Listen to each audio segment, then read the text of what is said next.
Hi, good evening. Welcome along to the transfer show on the day when the window really started to get moving. Ben Ransom is here, as is his Manchester United counterpart, Dan Kahn, to give us all the details on the very latest transfer news, which will include the Premier League champions Arsenal, who agree a deal to sign Ezri Konsa from Aston Villa.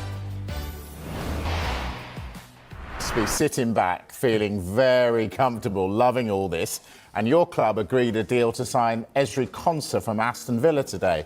Ben, the details. Yes, well, Arsenal have agreed to sign him for £51 million. 2 years left on his Aston Villa contract.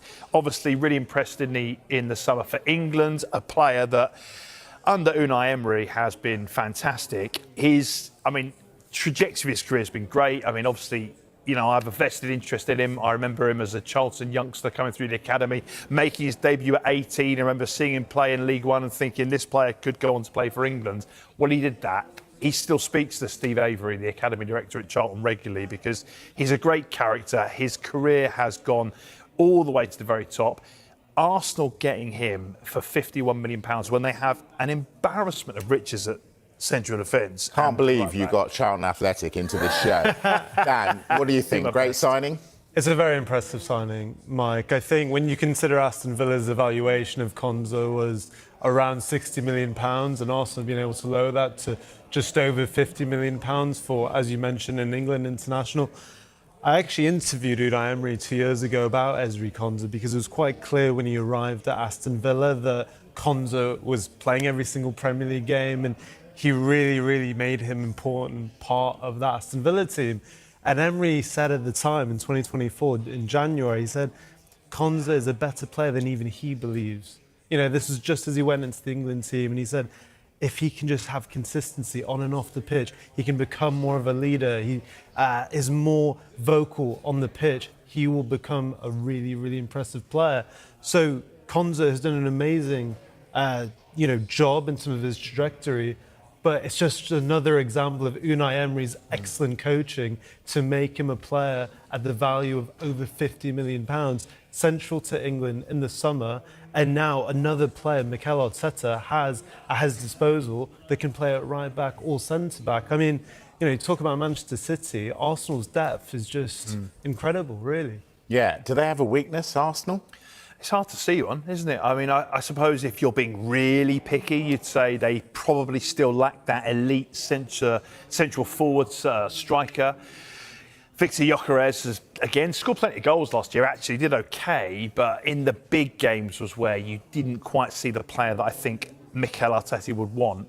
That's which is why, look at that. Yeah, but when you incredible. when you line it up like that and you see the players in each position, look, we forget about Gabriel Jesus, like a Premier League winner, but look, Kai Havertz, I guess, is Mikel Arteta's number one striker now. We saw that in the Community Shield. He does turn up for the big games, by the way. I know he's had injury problems, but in every other position, and particularly across the defence, that is a ridiculous number of top quality players. And when we look at this, what it reminds me of is what we used to see in the Manchester City squad when they were champions a few years back. And it's now the opposite.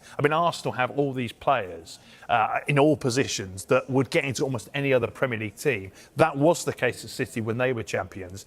Not anymore. And it reminds me of what Sir Alex Ferguson always said. When you're on top, that's the time to strengthen. And that's what Arsenal are doing really well. Do Arsenal have to sell, though, Dan? It's very interesting, Mike, because when you consider the money they've spent this summer, it is quite significant. When you think they've made Pierre Nketiah his move on a permanent, they've signed Bruno Guimaraes, Christos Solis as well. And it feels like they do. And I think you could see some of that homegrown talent go as well. I thought it was very interesting. So you mean Miles Lewis-Skelly? Very much so, because I think we've all been, in and around this business long enough where if someone is talented and someone who's contributing like Miles Lewis-Skelly was at the end of last season, playing a Champions League final, we would be getting the message that he is not for sale this summer. And I thought it was very interesting at the Premier League launch yesterday, the CEO of Arsenal, Richard Garlick, did an interview when asked about, will you sell your homegrown talent like Ethan Nwaneri or Miles Lewis-Skelly? He said, we are not actively looking at selling those homegrown players, but if the right opportunity came up, right for them and the club, we would obviously consider that. So to me, reading that lingo, they absolutely are up for sale potentially. But the question is, which clubs have the money to afford them, especially a Miles Lewis-Skelly, who in that Community Shield proved again how impressive he is. Yeah, that is interesting. Looking at the strength of Arsenal, Ben, and the fact that they may be even adding to that, does that mean everybody else has to get busy between now and deadline day? Really busy. I mean, we're talking about Manchester City, but the same could apply for any of the teams that have aspirations of challenging for the title.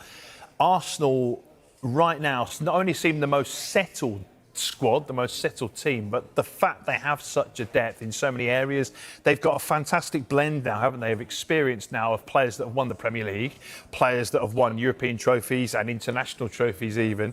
They've got an experienced blend alongside young, exciting players like Max Dowman, and all of a sudden who you feel are kind of starting to be ready to be involved in the first team more.